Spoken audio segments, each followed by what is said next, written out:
Atomic gigantification was a sweeping Japan nation when along came a dude with an ultra attitude, a common rider who's the greatest kicker of Japan. And of all, man, life's too short now, baby, to not talk big now, baby.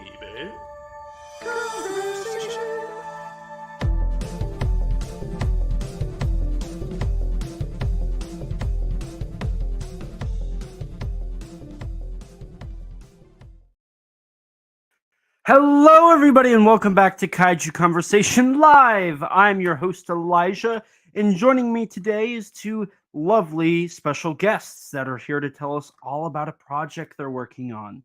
So without further ado, let's introduce Miss Kaiju Kim. Hello, hello. How are you? And Mr. Danny DeMana. Hello, everybody. How's it going out there? So we're here today to talk about a project that both of you are working on. And this project has been something in the works for a while from what I've heard. And so, I mean, there's so much to talk about. So why don't we just get right down to business? And Kim, since this is your project, let's hear what your role is, what you did, and we'll go from there. So my role in the project, I'm actually wearing a few different hats for this project. I'm the director, executive producer, and the editor. So as the director, I basically am just going to oversee everything and make sure everything aligns with my vision, how I want the film to look, all that fun stuff. And as the executive producer, there's going to be a lot of executive producers for this project because of the Kickstarter perks. But yeah, got the Kickstarter page up and running with some help, of course, from lovely Danny. Thank you so much, Danny. You're a lifesaver. Yeah, and I'll also be editing the film because that's where most of my talent lies in post-production. I'm a video editor by day. So I love taking footage and basically manipulating it to look and sound however I want. That's like my favorite part of production. Yeah, it's really where everything starts to come together, and it brings me a lot of joy when I have something to edit. So yeah, that's my role in this project. All right. And you brought up Danny. So Danny, why don't you explain your role in this project? I'm the guy who dances out in front of the store with the sign, and I tell people to go inside the store and give the people who are like actually doing something important, like give them your money. Okay, no, for real.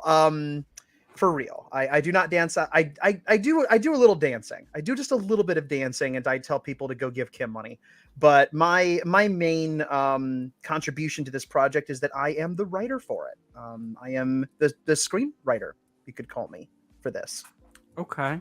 Now, Danny, you also have worked on a little project called the Godzilla Novelization Project. This is very true. Which has included writing each Godzilla film into books, novels, right? Mm-hmm. That's right. That's my baby. How did working on that help you in this role as the writer for the screenplay for this project? Man, it definitely helped me in a handful of ways. But the big way, and the one that I think, and Kim, go ahead and correct me if I'm being presumptuous on this one, is it gave me experience thinking about thinking about and then translating those thoughts into prose, the inner thoughts and of the characters from the films. This project has allowed me to essentially step into behind the eyes and into the minds of some of the main characters of the films, because just as in the movies, the books that I'm writing are from the perspective of the human characters, right? So you have your Emikos and your Serizawas and all that, but Erika is a beautiful example of a character who is talked about and seen, but her perspective is not shown. And that, I think, that's one of the things that's most exciting about this project to me is I've been doing the GNP now for over 5 years, and during that time, I've had the opportunity to kind of jump behind the eyeballs and put words and thoughts into the metaphorical prose mouths of Raymond Burr's Steve Martin, I did a whole short story from his perspective, and I did one based on Terror of Mechagodzilla that's entirely first person from Katsura Mifune's perspective. That one was really that was a lot of fun to do. I've had a lot of people tell me they enjoyed that one, which is really kind. But being able to, I guess, maneuver that part of my writing brain a little bit for this project, or for the GNP, I should say, is definitely going to come in handy here, because in the same way I'm able to get behind the eyeballs of like Akane Yashiro from Godzilla Against Mechagodzilla. That novelization actually flips perspectives, and some of the perspective will be first person from her brain and what she sees, because I find her to be such a wonderful, fascinating, beautiful character. So stuff like that is really going to come in handy for Erika, because like I said before, we saw her, but we know of her, but we don't really know her. And I think that's really gonna, I don't know. I think it's something that I can bring. I'm trying not to come across as like tooting my own horn here, but it's something I do like to do. And I've been told I'm all right at it. So you're fantastic. That's why you're on this project. Thank you, Kim. I'm never going to say it. Everybody else will say it, but yeah, I'm rambling, but there you go. That's my very long answer. So before we get going, because that leads me into a question for Kim, I do want to say hello to Donnie Winter in the chat. Hi, Donnie. Hey, Donnie. What is up? My twin. Yes. So for anybody listening, and I'll say this throughout, if you have a question, if we have time at the end, if you, Kim, and Danny are all right with it, I'd love to have some questions from the chat if anybody has anything at the end, time permitting. So Danny, you talked about how Kim brought you onto this project. So Kim, were you the one who assembled all the minds and all the creative people behind this project? I am indeed. So who else is working on this project besides the two of you? Well, we have Alyssa Charpentier, aka Alyssa Goji Geek, voicing Erika. And we have Jesse Quails, who runs the CGF Movies YouTube channel, doing the animation. Okay. So first, how did you cast Alyssa as Erika? Like, what was the creative thought process behind casting her as that character? Well, Alyssa has this like sweet innocence about her that, perfectly captures what I perceive to be Erika's personality. Erika's, sweet, innocent soul that becomes corrupted by the Godzilla cells. And I'm a huge sucker for stories where the nicest girl you could ever meet gets a little taste of evil and then embraces it. And it's perfect because, as you may or may not know, Alyssa is also an author, and her trilogy of books, the Merc Maiden trilogy, the protagonist is a sweet, innocent girl that becomes corrupted by evil. And so I knew she would understand exactly what I was going for with Erika. And sure enough, when I told her about this project and asked her to voice her, she immediately said yes. Okay, interesting. That's okay. So you brought up your animator, Jesse, and this project is going to need an animator. So where did you, how did you find Jesse? Like how was that search? Ooh, it took some time to find Jesse. Good Lord. It took longer than it probably should have. It's hard to find a 2D animator in the Godzilla fandom because you see a lot of 3D animators, but I specifically wanted 2D animation. So I started looking on Upwork, and I actually found someone else who seemed like they, do good work. And, but this person basically just ignored all my instructions and did their own thing. So I more or less fired them. So that was fun. Finally I get around to making a job post on LinkedIn. And in the job description, I say something along the lines of, hey, if you're familiar with the Godzilla franchise, that's a huge plus, but not a requirement. And not too long thereafter, Jesse reaches out to me and was like, hey, I'm a huge Godzilla fan. I do 2D animation. Here's my reel. Here's my resume. And then I pretty much hired him right on the spot. Okay. So, with that being said, what exactly is this project? What could you give us a rundown of what Erika is? I could, but Danny articulates it so much better than I can. I don't know about. I don't know about that. You do the talk speak much good. Are you sure? Okay. I mean, I can take it. So if we're talking plot here, cast your mind back. The easiest way to do this is to approach it from like the most empathetic place possible. Cast your mind back to the opening of Godzilla versus Biollante, when Erika Shiragami dies in the bombing of her father's lab. We don't get, it's just like, I don't know, she maybe has like 45 seconds of screen time, right? But she ends up being one of the most pivotal characters in the movie, because following her death, her DNA is taken by her father, put into her keepsake roses, and then when those roses 5 years later look like they're about to die, he panics and puts Godzilla cells in them to try to make them immortal, and then shenanigans ensue. But when we see the film, what we're seeing is basically like the normal perspective. We're seeing the other characters reacting to Dr. Shiragami, reacting to Biollante, but there's a perspective in the story that we never get to see, and that is Erika's.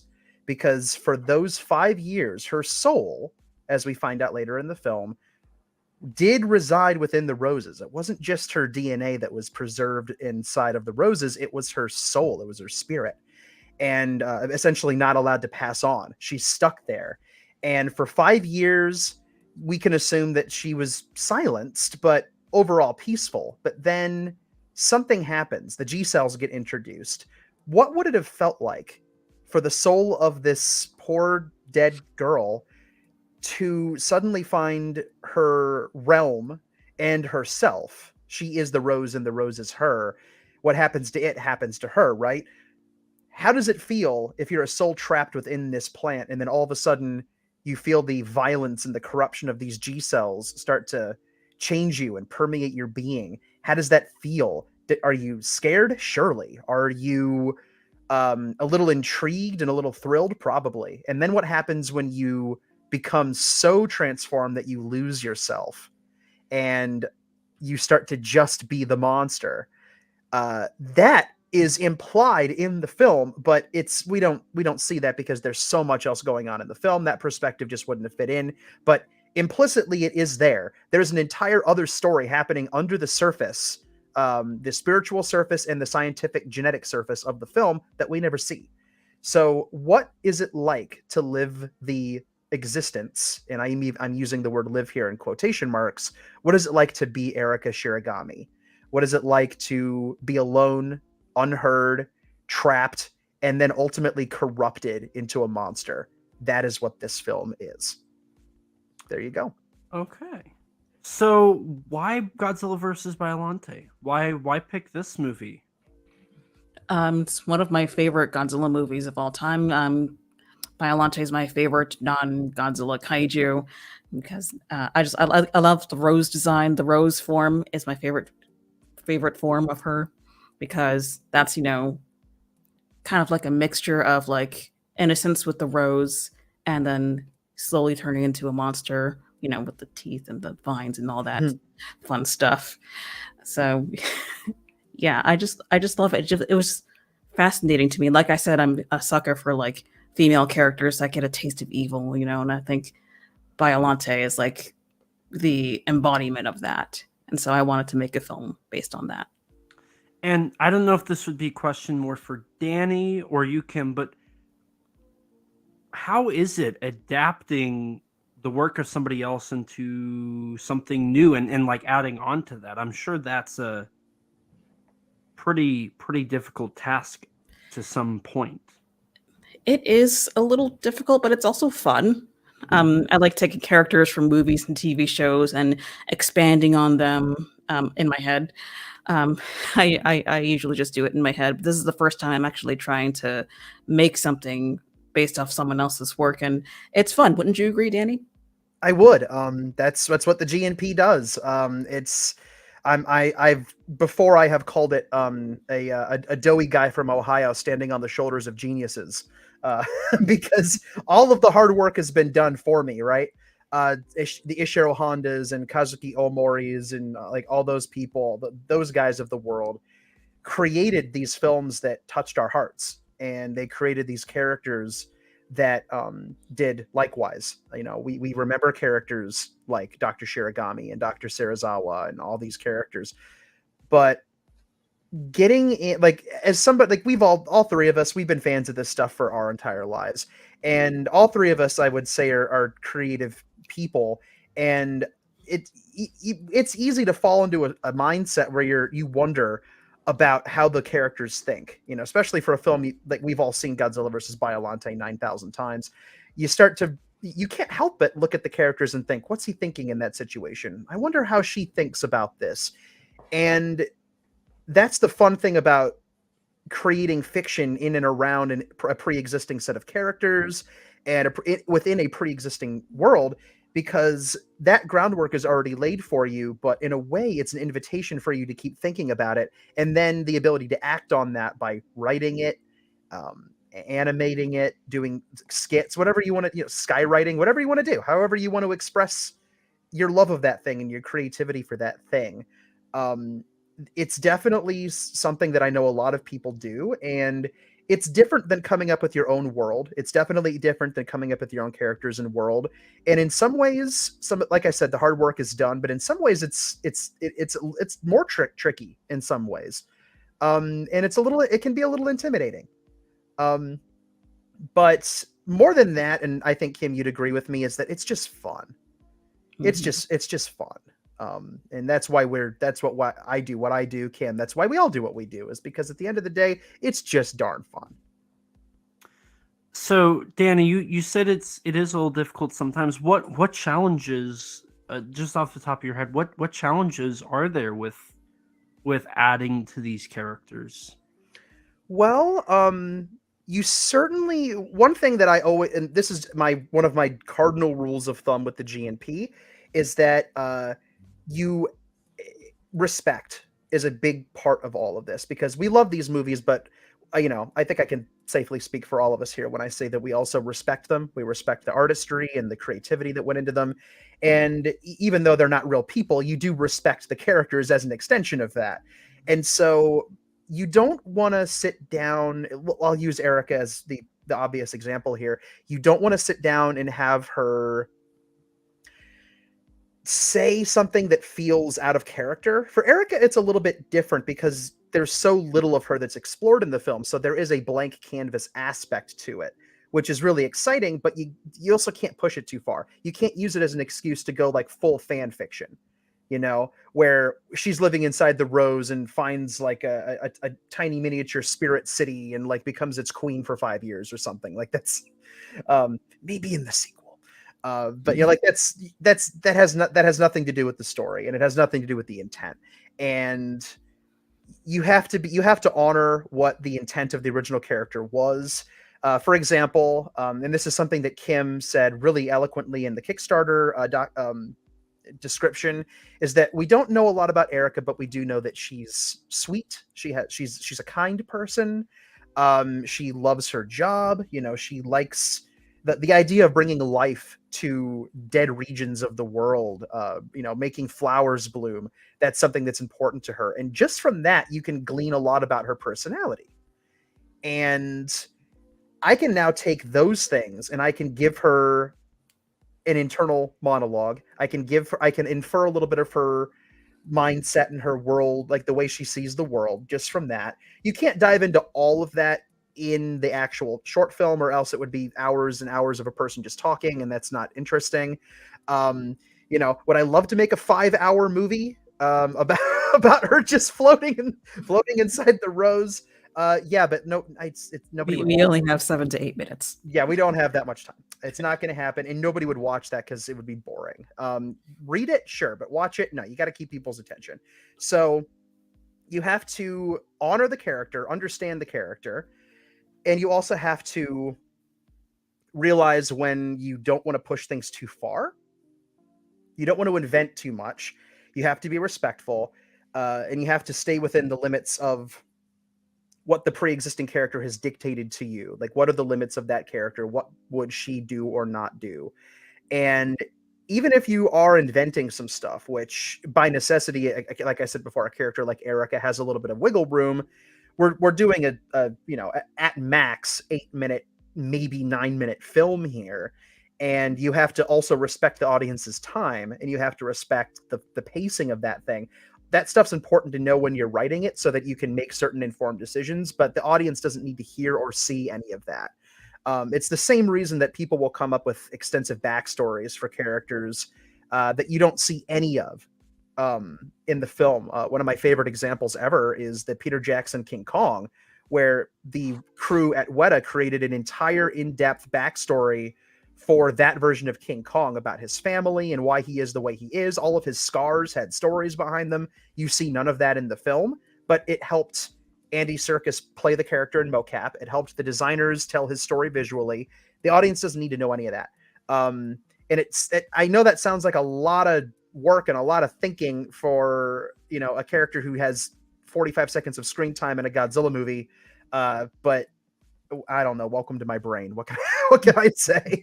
And I think that it helps people empathize more. So if I can bring just a little of that to this, then I think I'll be happy with it. I don't know. Okay, Kim, do you have anything to add? Danny just hit the nail on the head. Really, again, just respect. That's all about respect. RESPECT. Find out what it means to me. RESPECT. I'm sorry. Yeah. And copyright strike.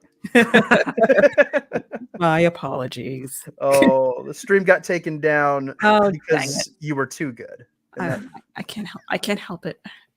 The queen has spoken and sung.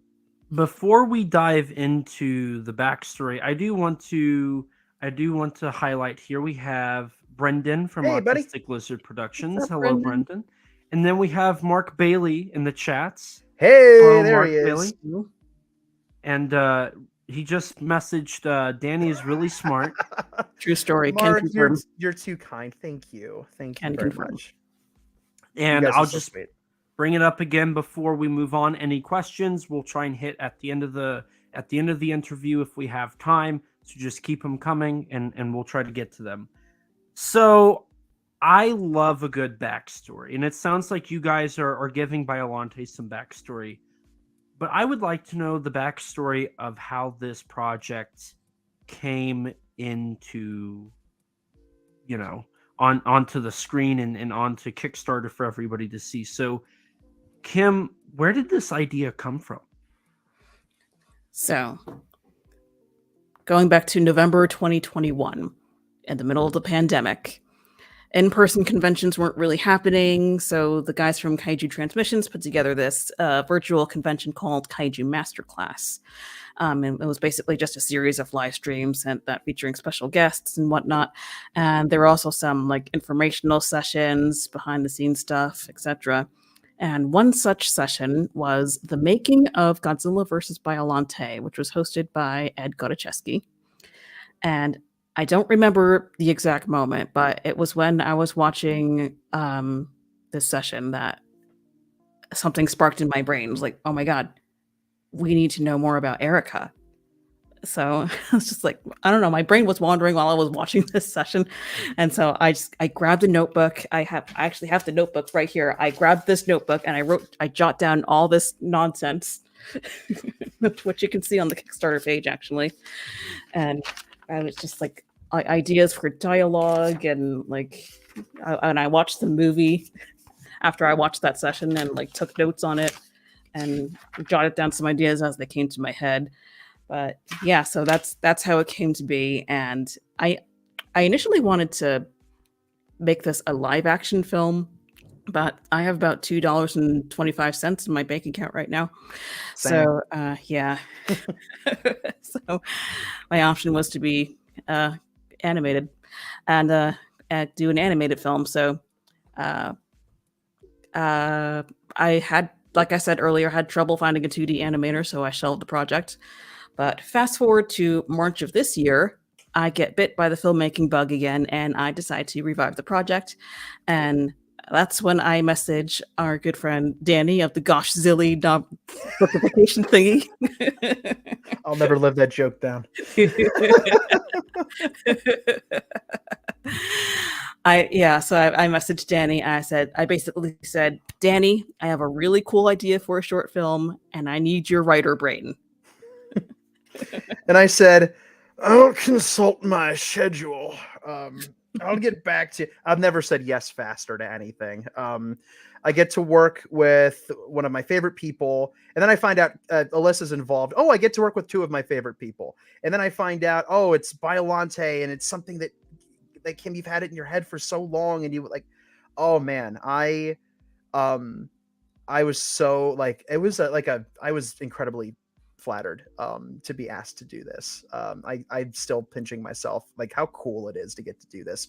And like also the fact that like you trusted me with it, you know, like this is your baby, this is something that means a lot to you.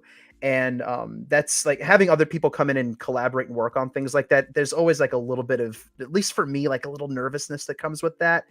And so I have not taken it for granted that you've invited me into this process and trusted me with helping you tell the story. So thank you again for that. You are the chosen one. The chosen one. The chosen one. Yes. The chosen one needs a haircut, I think, but the chosen one needs a haircut and a nap. Oh, the chosen one looks fabulous. Yes. The chosen one, you know what? The chosen one's keeping the hair. Keeping the hair. There you go. Because it is now that I've gotten a compliment, I can't get rid of it. You know, it's got to stay. There you go. So, Kim, you mentioned the filmmaking bug. So what's, and this is diving a little bit into just you as a person, like what influenced you to want to do this stuff, like make films and edit and whatnot? Where does that come from?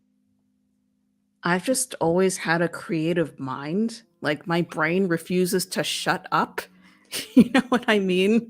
I mean, you all both have creative minds. You know what I mean, right? It's just like, and fun fact, I originally thought I wanted to be a screenwriter. So I went to a trade school for that. And it was only then when I realized, oh, I don't want to do that. But I still wanted to like create stuff, you know? And so that's how I got into, you know, video editing and filmmaking and stuff like that. So that's where that started. Okay. So you brought up that you need some funds for this. Where can people help you get this idea? Now that we've kind of explored the background of it, where can people help create this idea, create this, and make this into an actual on-screen full concept? Yeah, so we have a Kickstarter page that launched about a month ago today, actually. We still have 28 days left in the campaign. We are trying to hit $10,000, which is, I know, is a hefty fee, but I want this project to look as close to Godzilla singular point quality as possible. So yes, Kickstarter, if you can just donate like $1, $10, or if you can't donate at all, just share the link, spread the word, and that would really be helpful. So why I'm not too familiar with the crowdfunding world. Why Kickstarter? What led you to want to pick Kickstarter as the place to fund it? Quite honestly, that's just the first place I thought of. I mean, I've seen other ambitious projects like this get successfully funded on Kickstarter, and I thought maybe the same thing would happen for me, but we've been stuck at 35% for quite some time, so it's a little discouraging, but you know, we still got some time. And so with film, and you brought up the goal, how did you come up with that? Like, what's the process in figuring out how financing works for projects like this? Research. Like I researched like how much it would cost to make a film like this, like a short film, and I also want to just make sure my animator gets, paid what he's worth. Mhm. Like I said, I want this to look as clean and perfect as possible. So I figured it would take maybe about a year to work on it, get it to that quality. So I think 10K is like a somewhat reasonable budget for that. So there you go. That's how I came up with that. Now, I know that you've had to explain this a little bit. I've watched some of your videos and I've seen some of your posts, and it's in the FAQ of your Kickstarter. Mm-hmm. So there is that. There historically was Godzilla Heritage, right? Mhm. That got a little letter in the mail that said to stop all production. Now, granted, that was on a very, very much like it was a larger scale when it comes to financing. So I definitely think there's that obvious like Toho isn't gonna look at this and say, "Oh, you're threatening us with your $10,000 film." Creating brand confusion. Yeah, Yeah. but how do you plan on avoiding that letter? I'll be honest with you. I don't know if there is a way to avoid it, but we're going to make an attempt by not using the names Godzilla and Biollante in the script and all that fun stuff, and not showing them like prominently in the film. I think that will help keep us off keep Toho off our backs. Mhm. So maybe, right, Okay. Danny? Yeah, right. Yeah, it's our technique. So we have a couple of different things that we've done here because prior to this launching, when I heard Kickstarter, my first thought was, "Oh, time to walk on thin ice," because it's doable. It is 100% doable, but it needs to. It all comes back to respect, right? Like, yeah, are we a little spooked by Toho? 100%. We love you, Toho, but you scare us a little bit. But we also, at the end of the day, like this is another case of respect because clearly we respect the copyright, and it's not entirely that we're scared to infringe on the copyright. We don't want to infringe on it, and as long as we play it safe, this is technically a fair use fan created thing. The big jam is if we were making this and using the Godzilla and Biollante name and likeness, which we're not doing, and if we were selling it, which we're absolutely not doing, then I would probably call Toho and say, "Come sue us." Like like that would be within every right to sue our pants off. But this is a passion project on Kim's part. When it goes up on YouTube, it's not going to be monetized. And Kim, your channel at this point is not eligible for monetization yet. Is that correct? I am nowhere near being eligible for Okay. monetization. So even if she wanted to earn money off of this thing through ads, at this rate, even though she richly deserves to be to be eligible, her channel, she is not currently yet, and she could not monetize this video if she tried. So a couple of different things. We've worded things exceptionally carefully, just within the campaign and the promotional materials. I'm going to actually be making a couple of slight tweaks just to make things as safe as possible. Like Kim said, the names Godzilla and Biollante, heavily copyrighted names, will not be used. This is going to be mostly from Erika's perspective, so we're not going to see the monsters all that much. Use of copyrighted music and sound is not going to be a problem.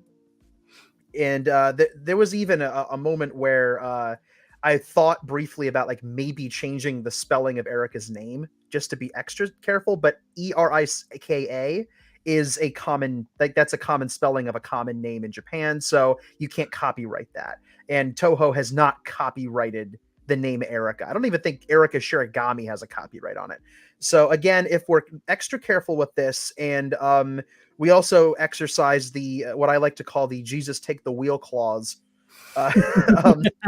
where we're kind of like, yo, then I think we should be good. Now, if Toho does say no ho, there are a couple of different ways that could shape up. And for the sake of transparency, I'll briefly kind of poke at those particular bears. I think a relatively likely reaction, let's say that the movie is released on Kim's channel. Clearly it cannot be monetized, but it ends up online and it like people love it. But you know, like, which they will, by the way, people will love this, but let's assume for a second that it gets some attention and Toho catches wind of it. They could and would be within their rights to claim the video as their own and put their own ads on it and use Kim's views to generate income for themselves. That's something that Lucasfilm and Disney often do with Star Wars fan films on YouTube. They're made with like $100,000 to make a really good looking Star Wars fan film, and the people who make them obviously can't and won't make money off of them with ads. But then, I almost said Toho, Disney will swoop in and they will put ads on those videos, and that's so if you watch a non-profit fan film and you see ads on it, it's not the creators being sneaky, it's the fact that the copyright owners came in and did that. So that's a thing.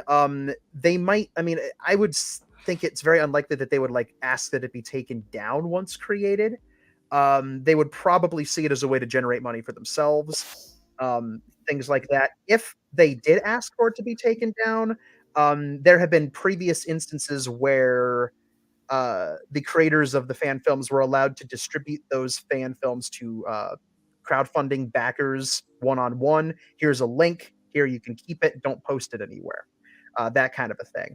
So there are absolutely ways to wiggle around this, but the ideal situation would be us not having to do that, because at the end of the day, this really is not infringing in any way, and we're doing our best to just show. At the end of the day, we're just trying to show them that we respect the copyright, and actually follow through by respecting it. And you know, a couple of little things have to be tweaked here and there to make it work, but if we play our cards right, and thus far, I think we are. I think we'll be good. Okay. Yeah. So it is a risk, and that's important to talk about. Mm-hmm. So now all of that risk has also been clarified on Kickstarter for any backers, correct? Mm-hmm. Okay. Before we move on, Adrian is in the chat. Hello, What's up, Adrian. Adrian? Hey, man, how's it going? So we've been talking about the whole Kickstarter and whatnot thing. Now, moving past the you know, the risks, how can what can people pledge to get, you know, certain perks? How can people support using the tiers and pledges that you guys have created? Well, let me just. I'm 100% prepared. Let me just pull up the perks here. $25 gets you producer credit, and PDF of the script, and $50 gets you produce. I'm tired. Producer credit and a print of the poster, which will be about 4x6, which is about this size. That's the most cost-effective size that is on the artist Tanner Wright's shop there. So that will be given out to most of these perks here. $100 gets you an executive producer credit, and along with all that other stuff, and $150 gets you a pre-release screening. There will be a special link sent out to them. We'd see the movie before it comes out, and we also would like to announce that we are adding an additional perk. Danny? We are indeed. And if you actually want to see a preview of this perk, Kim, you and I are doing a stream tomorrow. Mm-hmm. And I will actually have some to show off. I will have this to show off tomorrow. So definitely go to Kim's channel tomorrow and check out the live stream that she and Alyssa and I are doing for the exclusive world reveal. But I'm about to break this news wide open, folks. I I was sitting and thinking about this for a while because I thought we need a good, like another good physical thing that people can take home and have as something to remind them if they did this. And I got to thinking about one of my favorite things to do with the GNP, which is to create the stories as in-universe artifacts. The Steve Martin report that I wrote for the GNP is the actual report that the character wrote. The Rodan short story I did is Shigeru's journal, for example. The Matango short story I'm working on is the police report. It's the interview that Kasai does. So they all have like a kind of a tangible feeling to them, like you're taking an artifact out of the world of the film. And I love that idea. And I've backed Kickstarters before that do that. And I love the idea of an element of the story being made real right now. And don't pre-order it because I haven't pre-ordered it yet. They're on Shout Factory right now. They're selling, in Elijah, get ready to smile, the full Alf, all of Alf. And one of the super limited edition things you can get is a piece of the planet Melmac. In a little box, which I think is just wonderful. So I thought that's what we need. So I am happy to announce that people at a higher tier, we're still working on that, a little bit higher, we're thinking 100, 175, something like that, a little bit higher than the you get all the stuff beneath that, and then for an extra $25, you direct from the country of Seradia will get your very own top secret 100% Biolante ready Godzilla cell to keep for yourself. These are we're making very limited edition G cells that are going to be in basically little plastic petri dishes. They're going to look like they came right out of the film. I'm actually, and this is a little peek into my weirdness. I am a sculptor. I sculpt on the side. I went to school for art and sculpture, and I am essentially hand sculpting a limited edition set of 10 Godzilla cells. We're not calling them that for reasons. We're probably just going to call them G cells or the sample or something like that.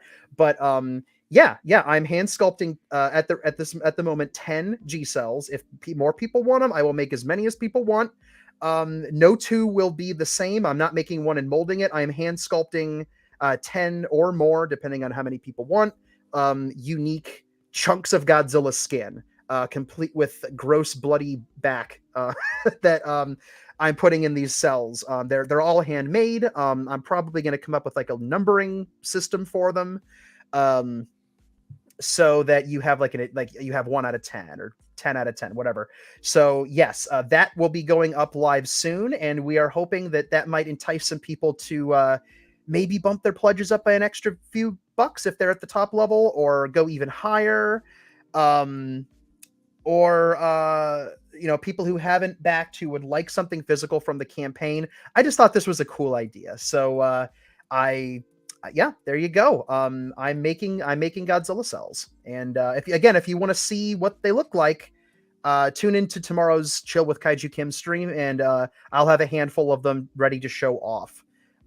So there you go. If that sounds like something that's up your alley, then look for that to hit the Kickstarter page soon. Yay. Well, I wasn't expecting that one. That sounds really cool. That sounds really, really cool. Yeah, I hope people like it. It's a good excuse for me to sculpt again. I love sculpting. I love art. I'm an artist in addition to being a writer. So this is a fun chance for me to make fun things for cool people who support us. Okay. So you brought up the pre-screening release. Would that how early would they get that, Kim, roughly? I'm thinking like 1 week before the projected release date, which I'm hoping would be November 1st, 2024. So it would be like October 1st or October, a week before that. Okay. Yeah. We're going to be set it up via StreamYard, which is linked to my YouTube channel. My plan is to, like I said, provide a link for people who selected that tier and, play this film straight from there and stream it out for those people to see. Okay. And can people only make those pledge amounts, or is there a way that they can pledge more or less, They can pledge. They can pledge more. They can adjust their pledges. I've had people adjust their pledges, like both up and down. So we can pretty much pledge whatever you want, basically. And you can change that amount any number of times you want until the end of the campaign. If you start out at $10 and you decide we deserve 20, you can change that at any time. And if you then decide that we suck and you want to bring it back down to 10, you can. I recommend not doing that because we don't suck. And we, I'm gonna be a little pompous here and say that Kim deserves your extra $10. Also, for people who may not be familiar with Kickstarter, it's worth noting, because I do get asked about this. When you pledge, Kickstarter does not take your money immediately. In fact, if the goal, the $10,000 goal, is not reached, it won't take your money at all. Kickstarter is an all or nothing operation. If we get $9,999, and then the clock runs out, we don't get a lick of it. We don't get any of it. So if you donate now, you don't pay A, until the end of the campaign, and B, you only pay if the campaign is successful. So there's really no risk to back to like throwing money at it right now. Nothing gets taken out of your account until we hit our goal, and then and only then do we get your money. But we get to pocket that cash and then immediately give it to the artists. Because again, this is a nonprofit thing. We're not looking to make any dough off of this. We just want to make sure that the animator and the artists are paid what they are worth. Because you can't have a project like this. Again, think about it. 8-minute short film, give or take.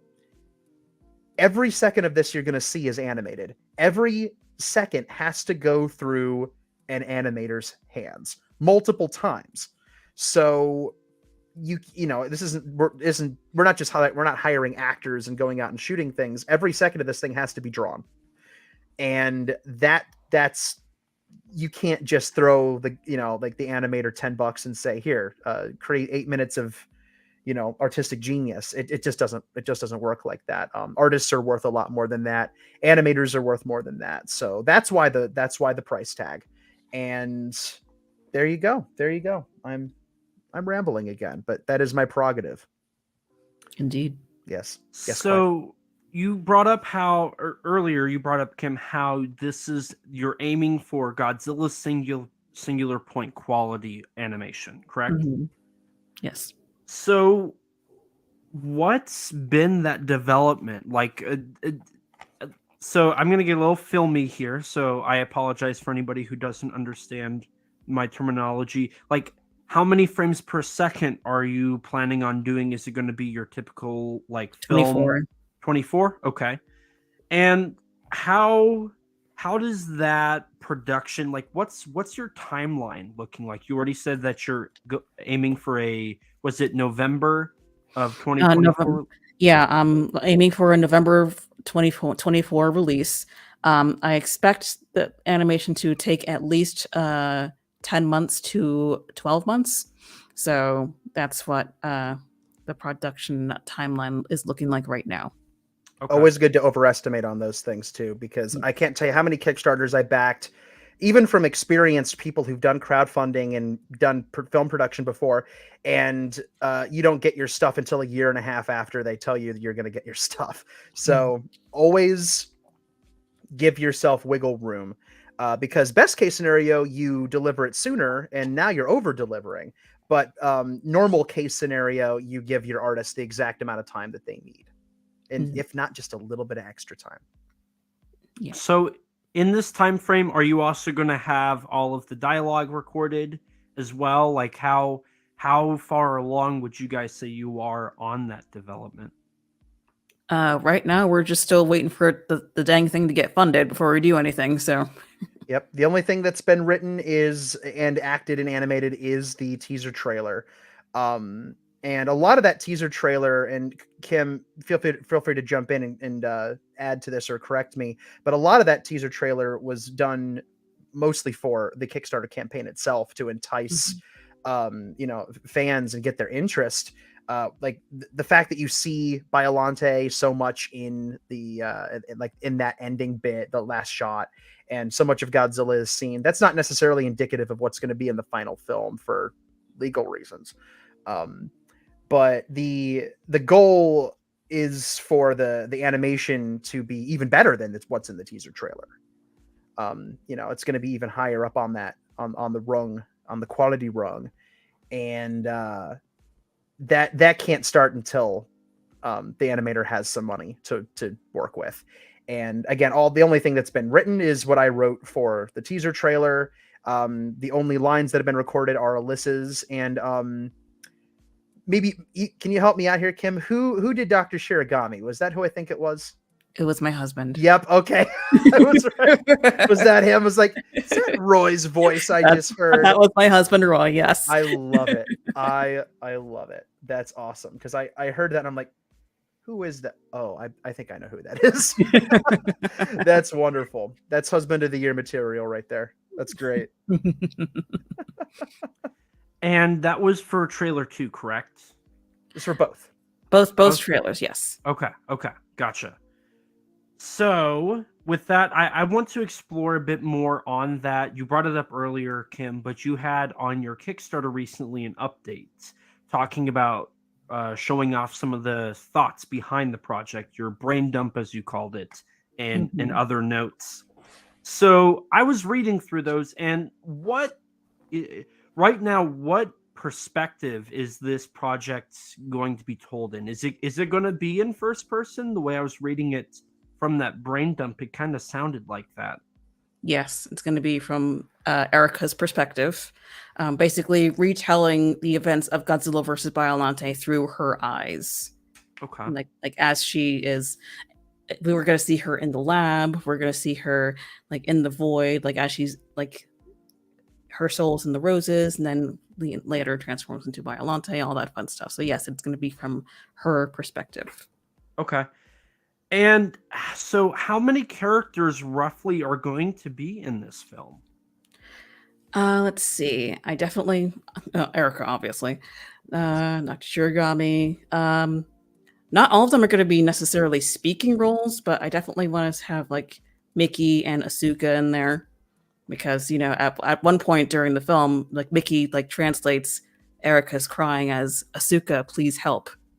So I've definitely got to have that in there.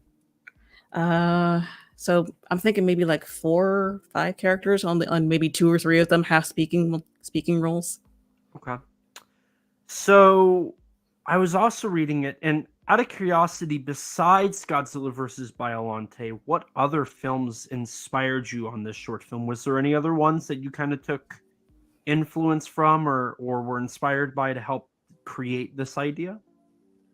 I feel like there was something. I can't think of it off the top of my head, but there was definitely something that was similar to this that inspired me. Can't think of it right now. I'll probably think of it when we're done recording. Was it a film, TV show, book you read? I think it was a book. Okay. Yeah, I think it was this book called Devoured, and I don't remember. It's I haven't read it in a hot minute, but this girl, she had a twin sister who died, and like she sees her every once in a while. So yeah, something like that. I think that was the one. Yeah. Interesting. Okay. If you think of the name, let me know, because I'm gonna have to add it to my my list of books. Okay. I'm always looking for new books. All right. So also in that update was some other notes that expanded upon your brain dump and your ideas. So are you using just the script that was used in the final project for Biollante, or are you also taking some ideas from some of those earlier drafts from Shinichiro Kobayashi?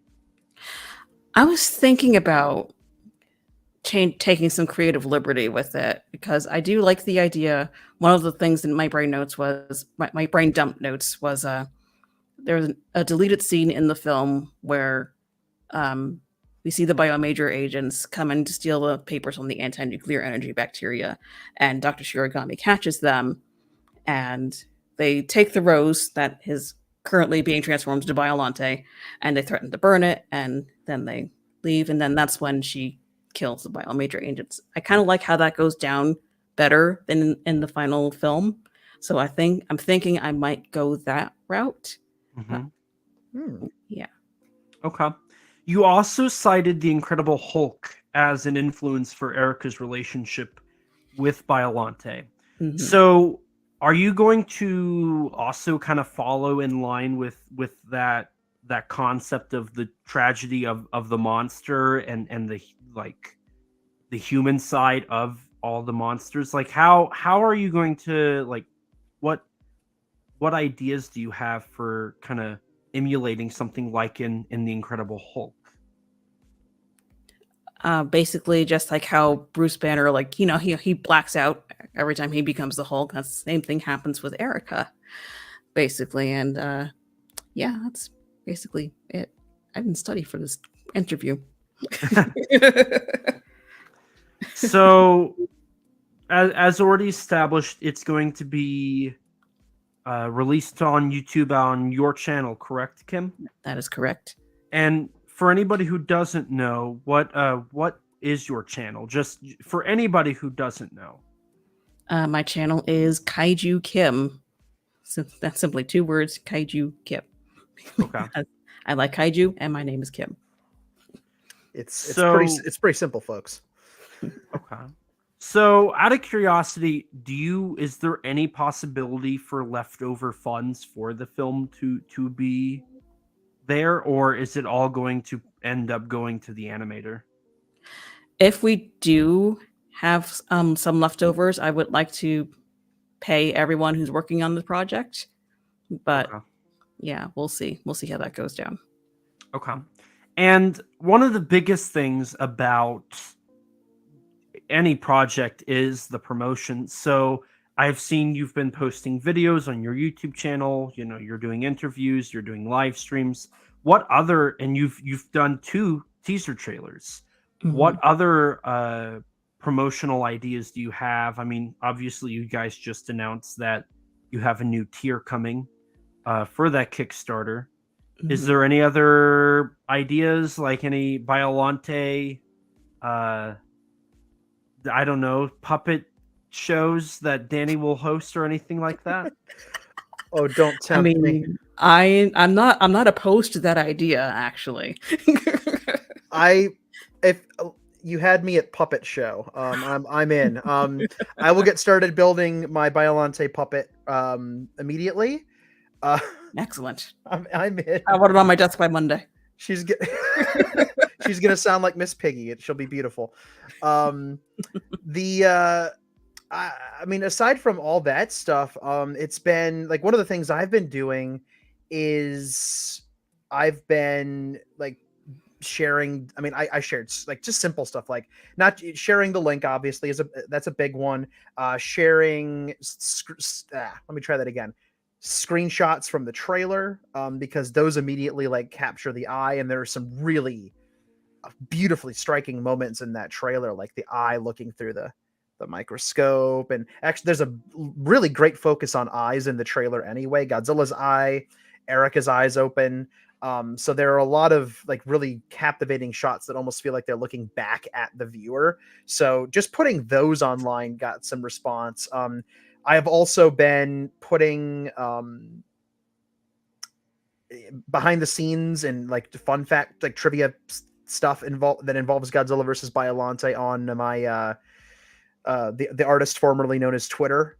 That's been fun. I actually had, I think it was last week, I posted some behind the scenes images of the making of the Biollante suit, and that tweet got like 3,500 hits or something ridiculous. It was a lot.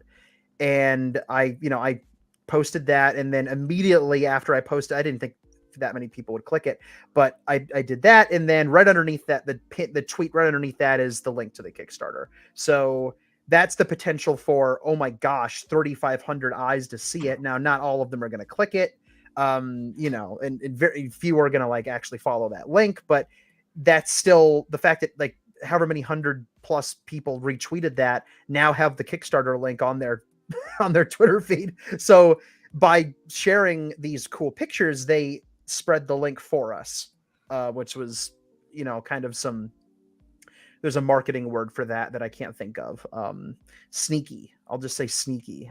So I gave people like these cool pictures and like, hey, look at this. Cause people like behind the scenes pictures on Twitter. It's not rocket science. And I threw the link on the bottom and now all these people shared the link without knowing it.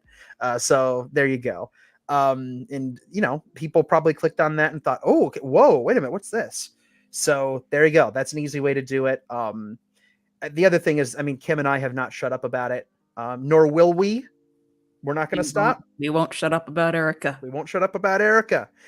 It's not going to happen. You've got 2 more streams coming up here, Kim. I'm on the one tomorrow with Alyssa. Mm-hmm. And then you have one with the animator coming up here in a week or 2. On the 16th. The 16th, 2 weeks. Okay, 2 weeks. And so, yeah, we're going to keep doing that stuff. We've also got some invites. Obviously, we're doing this show, and then Nick Poling at the Monster Report has invited us to come on. So we're definitely leaning into the people who think we're cool. Because here's a little secret, quote unquote secret for everyone out there. Everyone thinks Kim is cool. Oh, I don't know about that. Nah, it's true. Like people, and I've said this in private, but like one of the reasons legitimately why I think people really are excited about this project is because they know and trust you, Kim. You are a major part of the appeal of being a part of that. It's true. It's true. No. It's true. It's true. It's true. It's 100% true. So people are happy to help.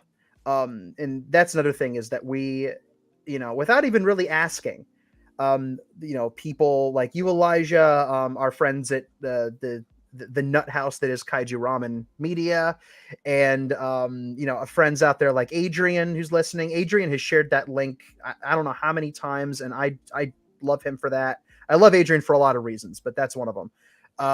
So we've had people who again have seen this and they know Kim's involved, and they're sharing it around because they know and trust her abilities. And also the idea for this film is really, really strong. So people are sharing it just based on that.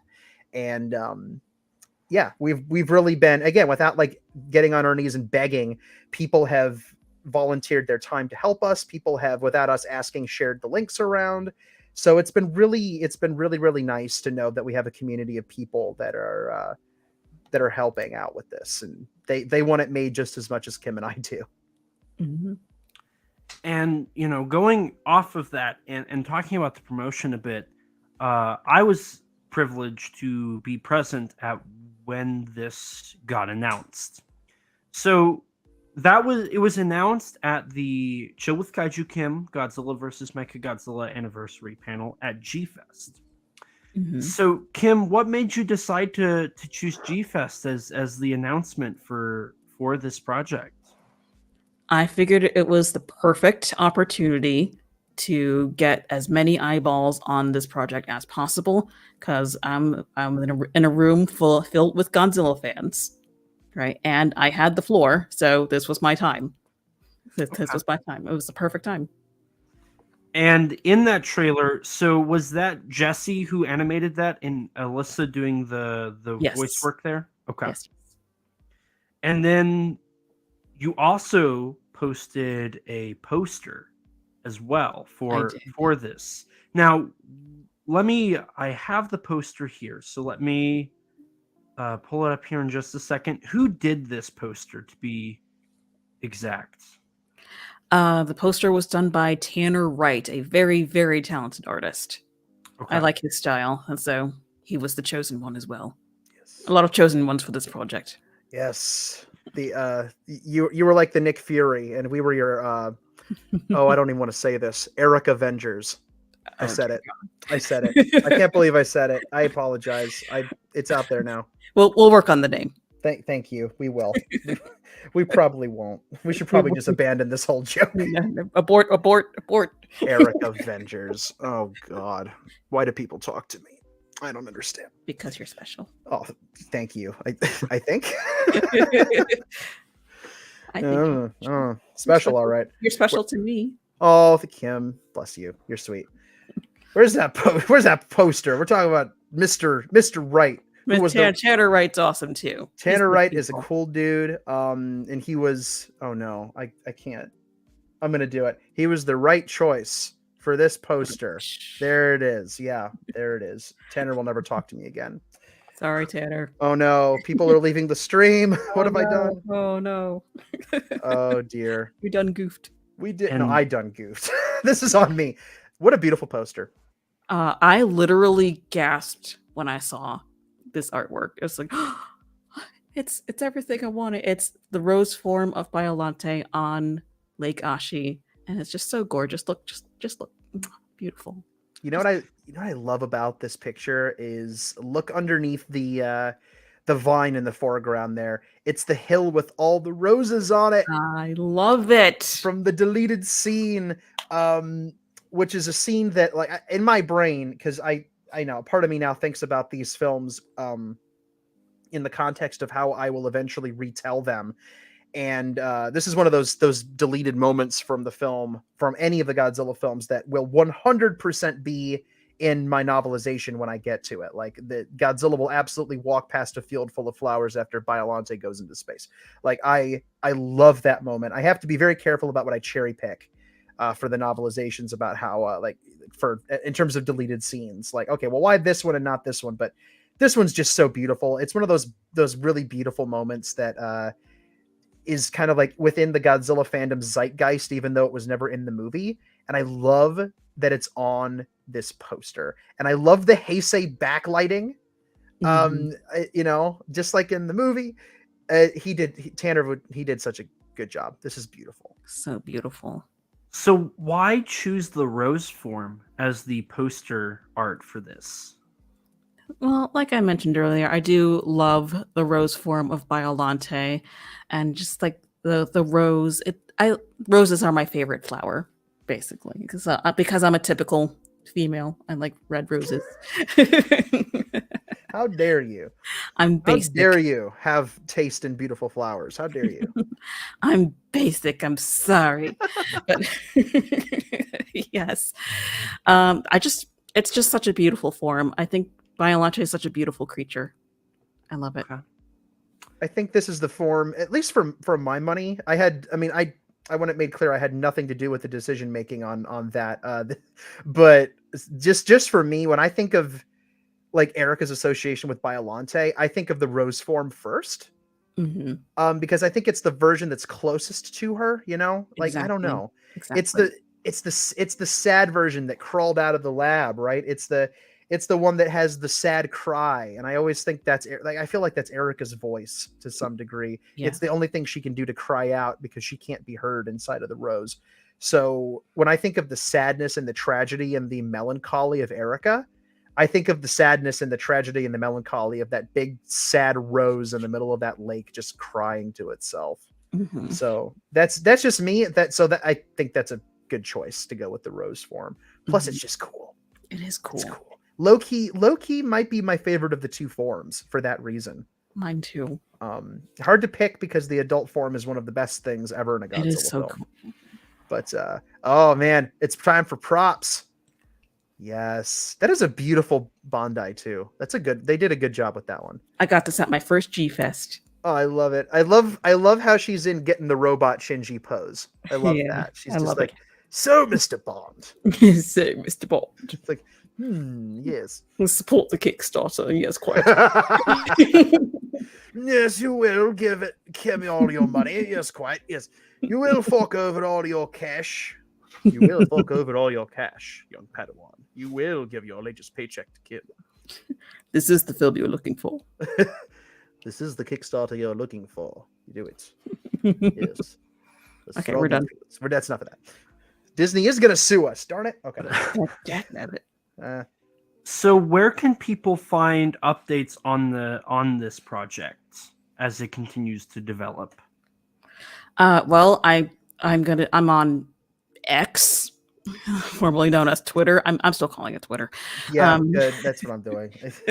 My subtle form of protest. Yeah. So at Kaiju Kim on there, and also on Instagram, Kaiju_Kim.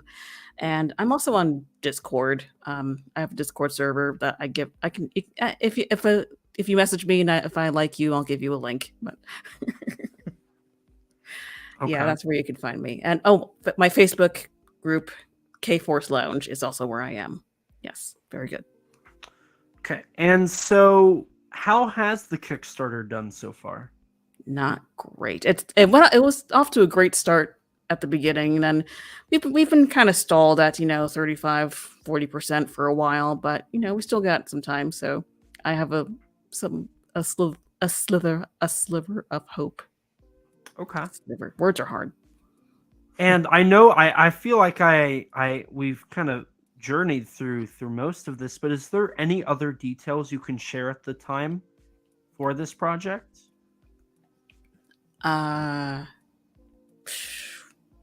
think we covered everything, did we? I think pretty much everything has been laid out. To get into any more specifics would be to do two things. One, to spoil the movie, and B, to tread into territory we haven't actually planned out yet for the movie. Yeah, we're still very much in the planning stages because, like I said, we're still waiting for the dang thing to get funded before we make any moves. It's one of those things where work can't really be done until a timeline is set, and the timeline can only be set when the money hits the bank. So once the money is in the bank, the Kickstarter's over and all that good stuff, if it's successful, then at that point we can really get a timeline hammered out. The animation is going to be key here, but obviously Alyssa can't record anything unless I write it. So I need to get to work on writing it, which means that Kim and I need to sit down, and I need to know, like, I'm not just going to go off and like invent something. This is Kim's baby here. So she's going to tell me what she wants, and I'm going to sit down and I'm going to try to make it cool. If I can create something that's half as cool as what's in Kim's head, then I will be pleased. But my job is to just sit down and take Kim's vision and try to take good care of it. That's my job. Yes, I'm also want to look into getting a storyboard artist. Danny, someone very, very, very talented that I've meet off at G-Fest. Yes, a good friend of mine is on tap right now in consideration. But again, those conversations can't move forward unless we have a film locked in. Yes. There have also been conversations about other aspects of the production. We briefly toyed with composing an original song, which who knows if that'll end up happening. And then there's also the question of like music itself for this film, because we're not going to pull Koichi Sugiyama's music because copyright. So anything you hear will have to be either like a kind of subtle, kind of sort of not really please don't sue us cover of what we hear, or it's going to have to be entirely original or a combination, all that good stuff. But those are all questions that have to be answered once the project is locked in and moving forward. Okay. So I know that it's still very early, but if there's one thing you could promise for the listeners and the people backing the project, what's the one promise you could give them? One promise we can give them is we won't shut up about Erika. That's pretty much all we can promise them at this point. Okay. Yeah.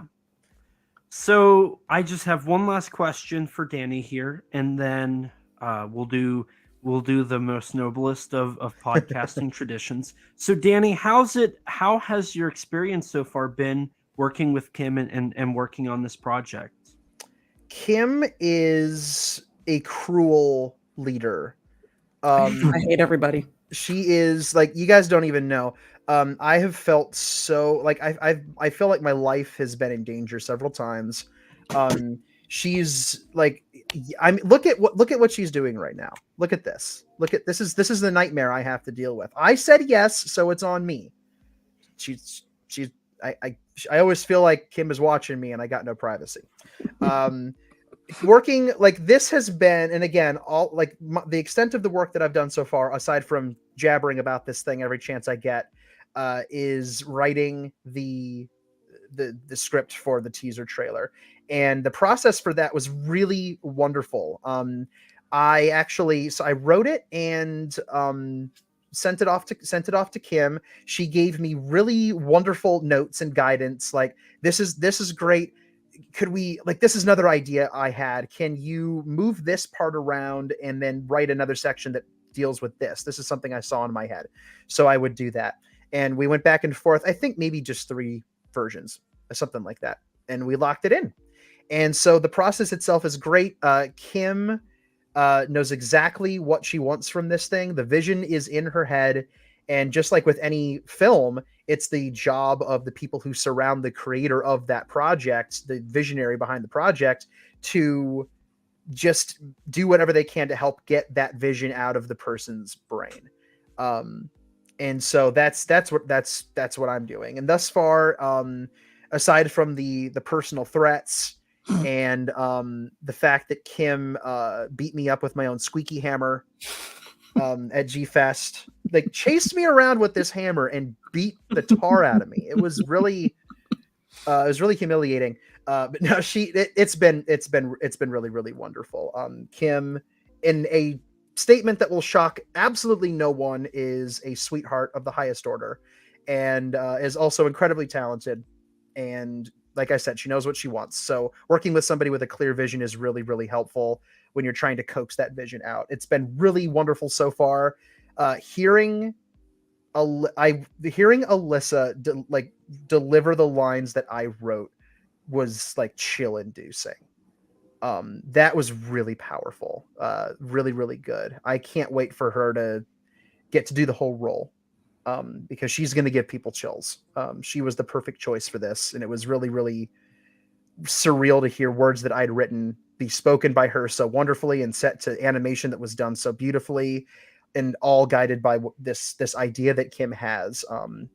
And one thing I will throw on as my own little, just knowing what Kim has in store, my own little, like, one thing I know I can promise is that this is an idea, a concept, a vision that 110% deserves to exist. And it's something that people are really going to love when it comes out. I think people are really going to connect with it. It's something that I've never seen done before in this space. And I really hope that we get a chance to bring it to all of you. Okay. Yeah. So is there any final statements, anything else that I failed to cover that you guys want to mention, or anything else? No, I think that covered everything. Okay. Yeah. Other than the fact that we're currently in talks with Arrow Video to release this on 4K Blu-ray. Yes, that's it. Yeah, there we go. That's definitely happening. That's we are 100% true and not a lie at all. Not a lie. We are fully within our legal rights to do it. That will not bring the wrath of Toho down upon us at all. Of course not. No, clearly not. 100% free on Kim's YouTube channel when it comes out. I am just being a sarcastic, silly face. Well, I have one last thing here to bring up, and then we'll end on the most noblest of podcasting traditions, as I like to dub it. Indeed. So for anybody listening or watching this, please go check out this, support it. It's on Kickstarter. Go to kickstarter.com/projects/Erika Biolante and back it. Please back this project. I've backed it myself. It's a great project. I'm super excited to see it happen. I fully trust both you, Kim, and you, Danny, with your ability to succeed. You guys have done amazing work. I'm so grateful. Thank you for agreeing to do this interview. Like I said, just back this, support it, spread the link, share, get word of mouth out. This project is something that needs to happen. So please, if you can, support it any way you possibly can. I'm saying that out to all the viewers and all the listeners to this when it ends up going live on the podcast feed. thank you guys so much. And to wrap this up, please help me in conducting the most noblest of podcasting traditions, the self-promotion. Don't you mean that shameless self-promotion? We like to avoid the Nathanisms on Kaiju Conversations. Oh no! I see. Yes, So I wish. shameless self-promotion then.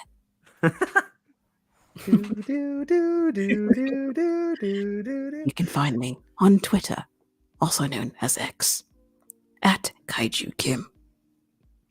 You can find me on Instagram at Kaiju_Kim.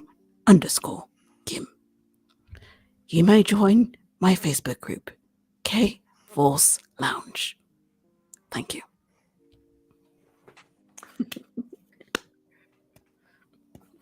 It's beautiful. I'm crying. I'm crying right now. That's beautiful. Yes, Elijah, when you do the final feed, you have to put the Moonlight Sonata music in over top of that. It's for real. mandatory. It is mandatory.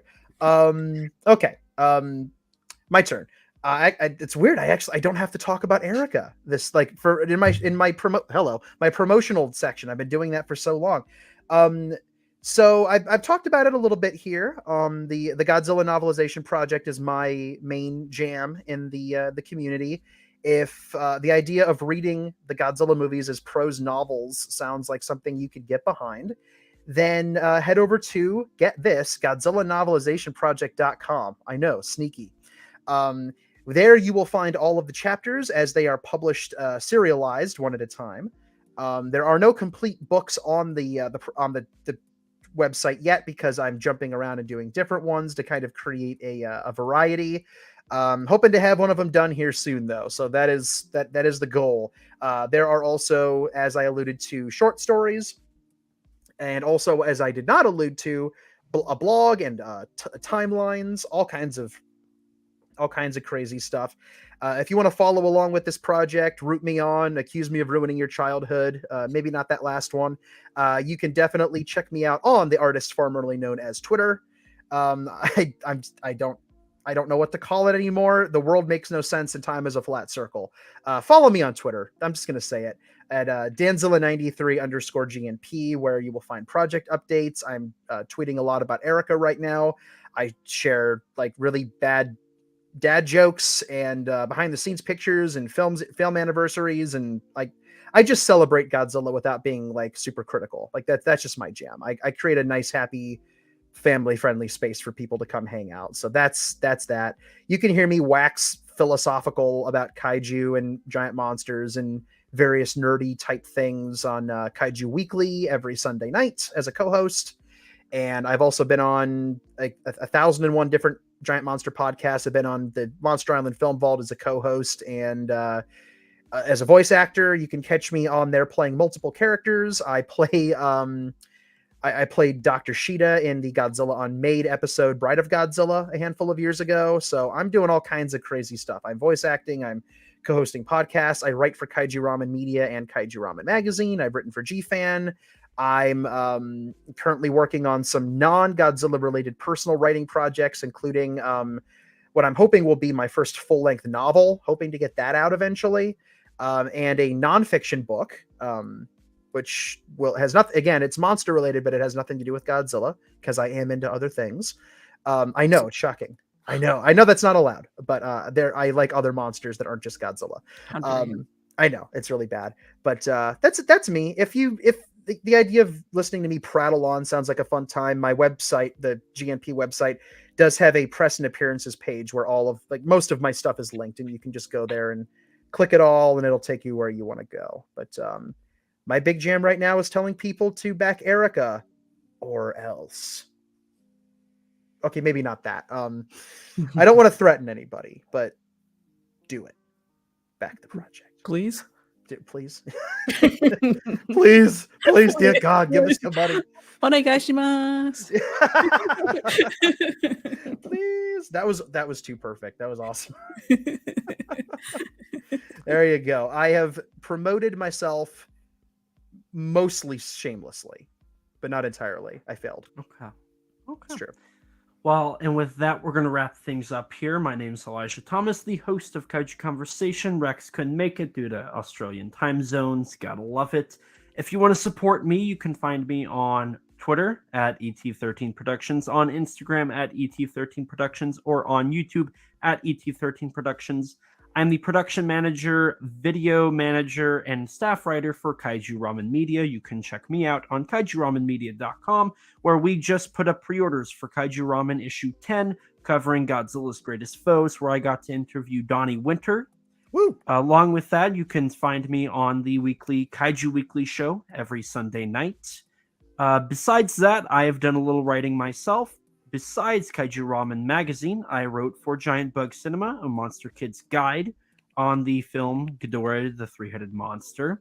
Besides that, I have appeared on a handful of podcast shows. So if you want to go to ET13 Productions, it's under a playlist for a lot of my appearances. I don't have anything cool like a website like Danny, so maybe one day. Maybe one day. But as for the podcast, don't forget to rate us on iTunes. That boosts our ratings and helps us get recommended to more people just like you. If you don't have an Apple device, which I don't blame you, I don't actually. That's a lie. This is a MacBook I'm staring at right now, so that's a lie. But you can rate us on Spotify now. That's a new thing they're doing.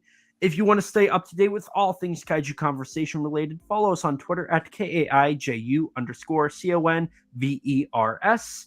If you don't have Twitter, you can like us on Facebook or follow us on Instagram. If you're like me before podcasting and you don't have any social media, lucky you, you can email us at kaijuconversation@gmail.com. All lowercase, all one word, you know the drill. And as always, we'll read your reviews on air for everyone to hear. We also have a Teespring store. Eventually we'll have original artwork on there, but until then you can sport our awesome logo on a t-shirt, or maybe even like a coffee mug or something. If you'd like to chat with me or Rex or anybody who likes kaiju stuff, check out our Discord server full of others that have similar interests to you. It's a great community full of great people. Don't forget to subscribe to our YouTube channel and hit the bell so you can be notified anytime we upload a video. We do these monthly live streams, Kaiju Conversation Live. We also post exclusives to the channel like bloopers or from episodes or minisodes talking about other subjects. We also have an interview with the 2021 Mechagodzilla designer, Jared Kerchevsky. I definitely butchered his name. I'm so sorry, Jared, but you can check that out on the YouTube channel. A huge thanks to Rex for editing all of the episodes and the awesome intro you saw at the beginning of this. Please check him out. His stuff can be found in the description below. I will also make sure and put the link to Erika on Kickstarter in the description below. I've posted it in the comments, so please, again, go check out Erika. Along with Rex, I'd like to give a huge thanks and shout out to Danny DeManna of the Godzilla Novelization Project for his amazing vocals on our theme song. You can support him by following him on Twitter at danzilla93_GNP or visit his website, GodzillaNovelizationProject.com. And a huge thanks to Gratton Conwell from the podcast Giant Monster BS for composing the music for our theme song. You can support him by following the podcast on Twitter at Giant Monster BS or on any podcast platform under the name Giant Monster BS. And with that, we're going to wrap up this interview. Thank you so much, Kim. Thank you so much, Danny. This was a great interview. I am so grateful. Thank you so very much. Thank you for having us. We're grateful to you, man. Thank you for taking the time and coming up with such thoughtful questions for us. Yeah, this was a lot of fun, and we really appreciate your support on this. Your honest to God and exuberant support. Thank you. Thank you. So all I have left to say is to the viewers, thank you guys so much for listening. And as always, please remember, life's too short to not talk big. Bye, guys.